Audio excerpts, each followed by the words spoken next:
Hello అండి. మేము ఈరోజు ఏం చేయబోతున్నామో తెలుసా? మేము అమెజాన్ నుంచి ఈ పక్షి గూళ్ళు తెప్పించామండి.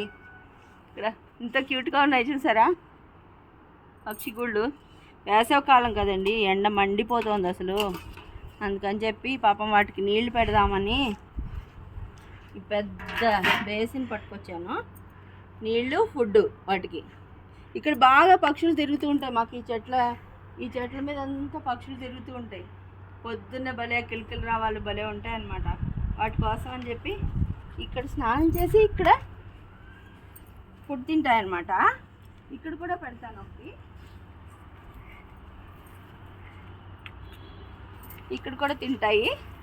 ఇంకొకటి ఉంది చూపిస్తారండి. అటు సైడ్ ఒకటి, ఇటు సైడ్ ఒకటి పెడతామన్నమాట. ఈ ఫుడ్ కోసం మీరు ఏం పెడుతున్నారు, ఏమేం పెట్టచ్చో చెప్తారా? గోధుమ గింజలు, బియ్యం గింజలు, గోధుమ రవ్వ ఏదైనా పెట్టచ్చు.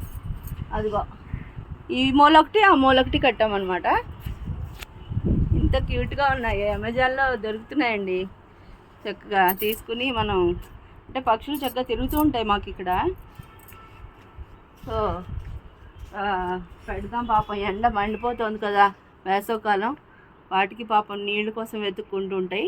అందుకని చూడండి, చక్కగా మనం ఇలా పెట్టామంటే వాటికి ఎక్కడికో నీళ్ళ కోసం పాపం ఎంతెంత దూరం వెళ్తాయి కదా. అలా వెళ్ళక్కలని చక్కగా స్నానం కూడా చేస్తాయి ఇంత పెద్ద దాంట్లో పెడితే. చూడండి, నెక్స్ట్ ఎపిసోడ్లో చూపిస్తాం మీకు. పక్షులు వచ్చి చక్కగా స్నానం చేయడం, అవి తినడం అన్నీ చూపిస్తాం. చూస్తూనే ఉండండి. ఉషా శాస్త్రీస్ డైరీస్.